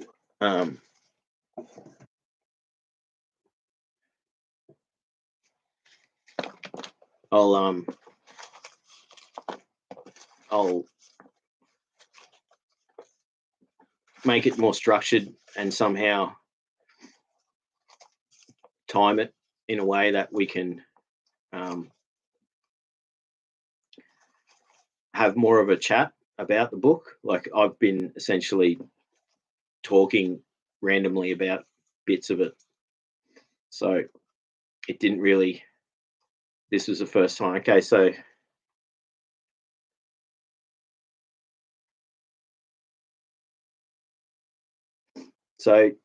Love Poems of Rumi is the next one, and it says here Deepak Chopra, but I guess any version of the Love Poems of Rumi is fine, because there's other versions, so not necessarily the Deepak Chopra version. Maybe we can work out which one. So that'd be a good one, because then we can, like, basically talk about the poems, their individual things rather than a whole story. So that's the book for next month, is the Love Poems of Rumi.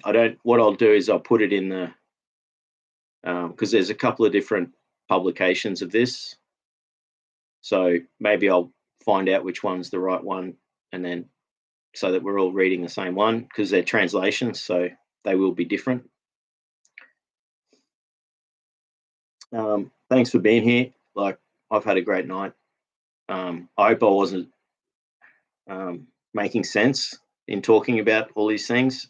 I left out a lot of things in the book. I guess that's because there's so much in it, and also I didn't want to just go through the whole story. and I didn't know how this was going to happen, how this was going to work, because um, I didn't know how many people had actually read the whole book. Um,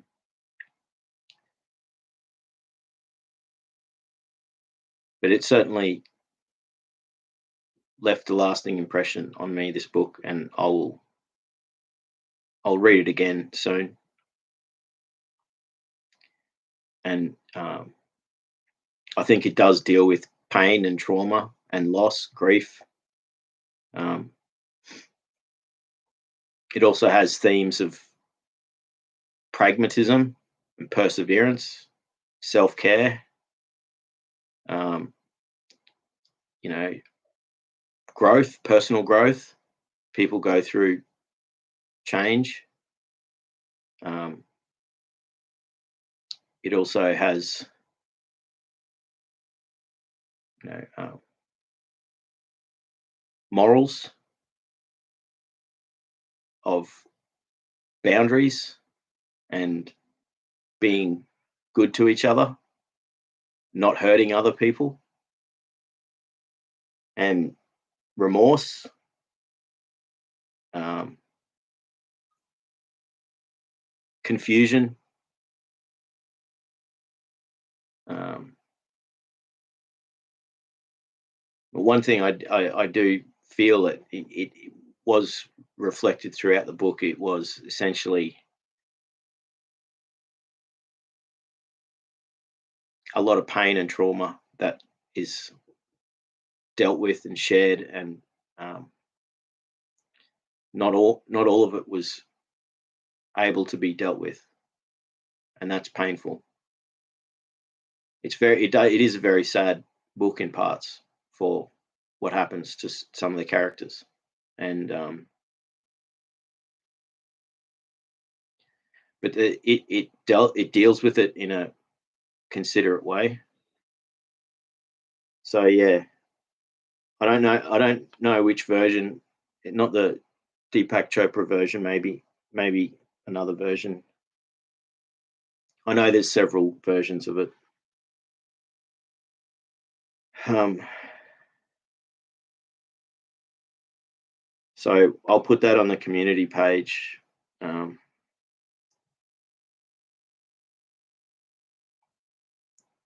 and I'm looking up now.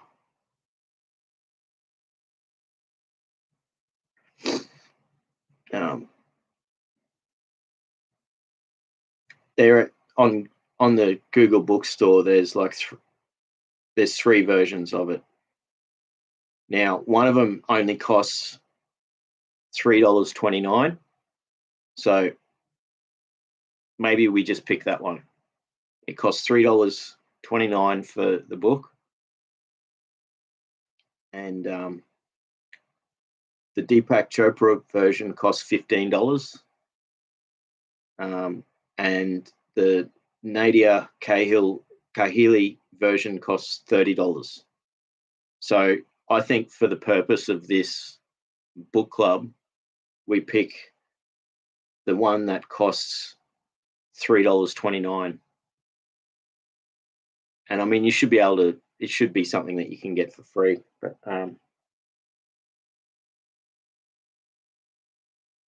I think we'll pick that one. That way, it's just buy it from Google Books or wherever else for $3.29. That's converted to my currency, so it might be like $2 American or something. It's only 80 pages, so you've got a month to read it.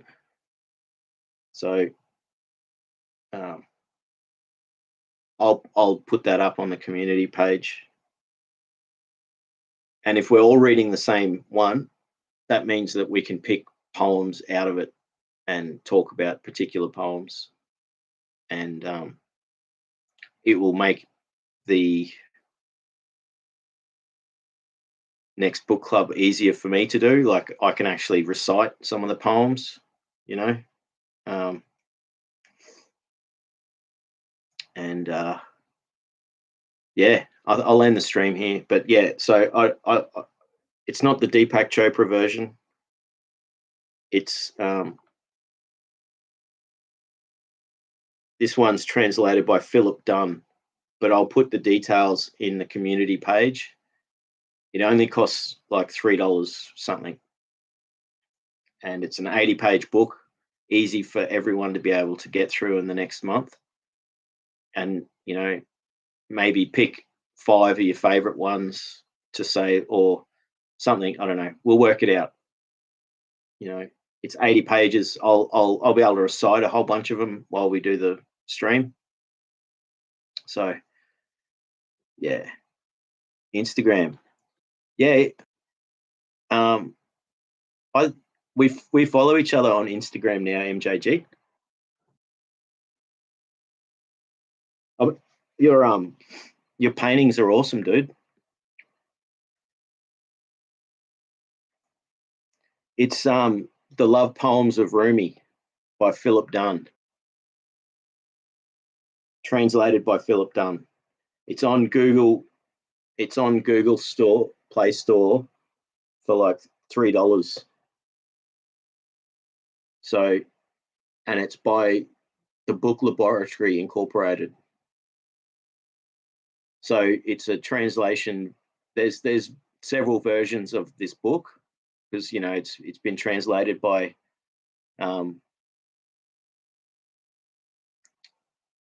lots of people. So, like I said, there's a version that costs $30. There's a version that costs $15, and there's a version that costs $3. So let's go with the $3 version, and just that way everyone buys the same version, and it's like $3 off Google Books. So it makes it very accessible for everyone who all have read the same version of the translations. And so I'll put information up on the community page on YouTube. But yeah, I'm pretty. I'm just answering your question, MJG. Like I get on Instagram a lot, but I don't post much. But I'm starting to try and maybe post something once a week.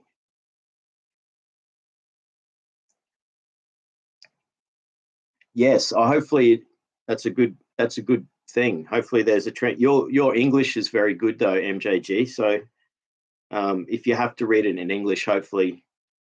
I don't know how to search for different translations. In the Google Bookstore. I'm just looking. I don't know how many languages it's available in.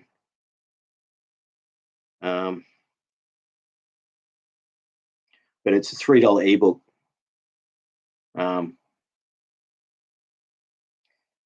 I guess I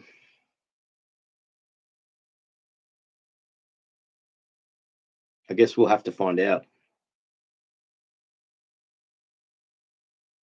But yeah, that's it. I'll put the information up.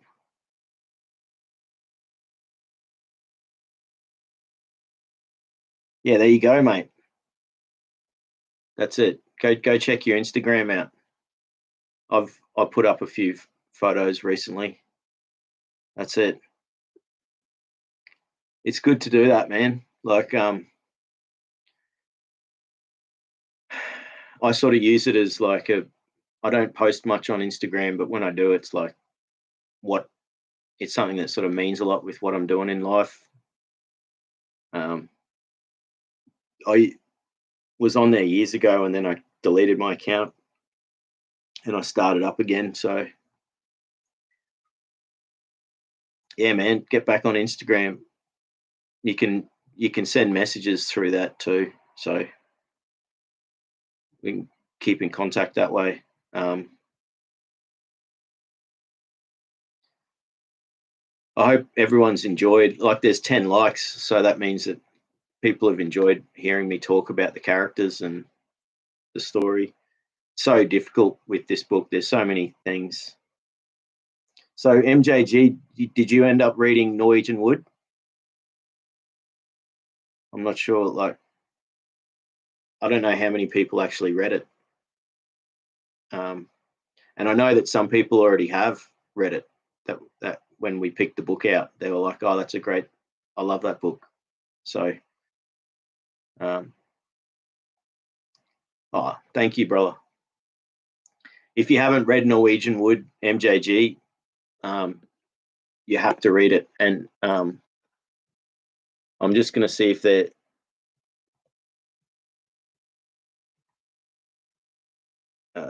I'm just doing a search. I know it's been translated into many.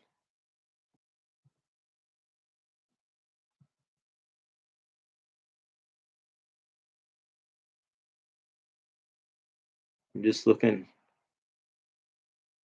Yeah, I think there's a Dutch version of Norwegian Wood.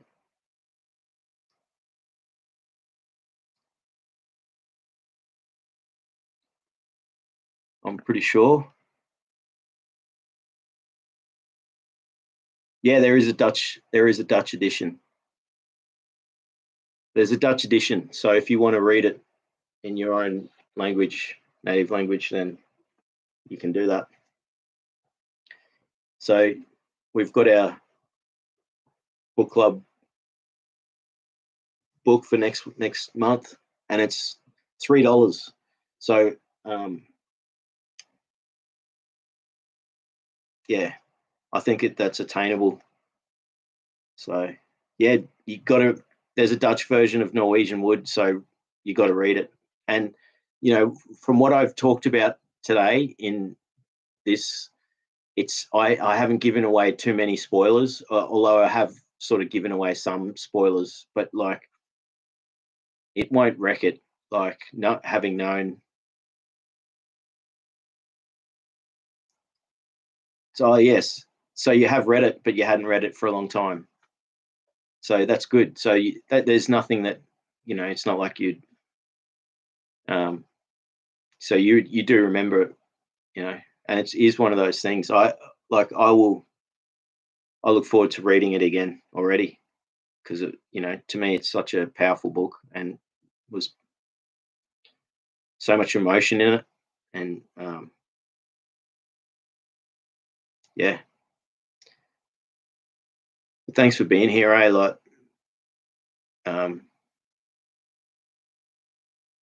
this has been fun for the first book club. I sort of wasn't prepared. I didn't do it properly. I could have broken down the chapters and talked about each chapter. I just sort of went all over the shop, talking about the characters mainly and moments in it that really. But with this next one being Love Poems of Rumi, it will be pretty easy to go through. Like everyone can put in the chat what's your favorite poem, and then I can read them out. And it costs $3 for the version on Google Books, so I think that's probably the best one to pick out of all of them. So even if you have a copy of the Love Poems of Rumi, a lot of people do, still buy this $3 version. Thanks, MJG. I will have a good sleep. I slept. I had a long sleep today. I slept a lot, and so thanks for that comment, man. Like it was such a. I really enjoyed that book and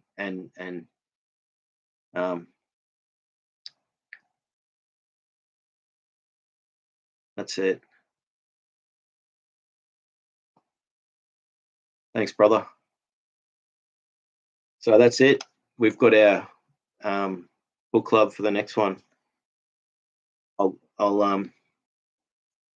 put that in the community page so that everyone can find out. And in a month's time, so I'll look at what date that will be.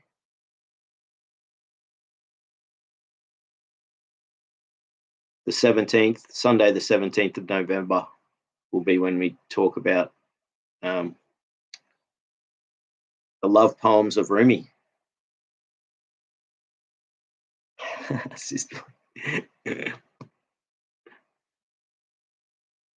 Classic. So yeah, I had fun today. You know, I did feel like I was sort of all over the shop. So, you know, I was happy to just keep talking about the book.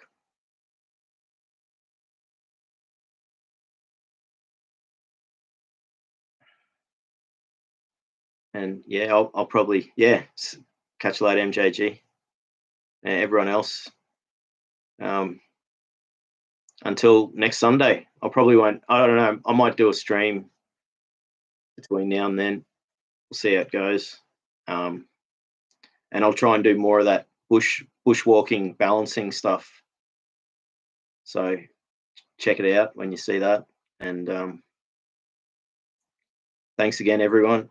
Like, yeah, I thoroughly enjoyed reading that first book, Norwegian Wood. So, Love Poems of Rumi is the next one. And until next, there'll be a stream next Sunday, and there may be something in between. I don't know. So, again, much love to everyone.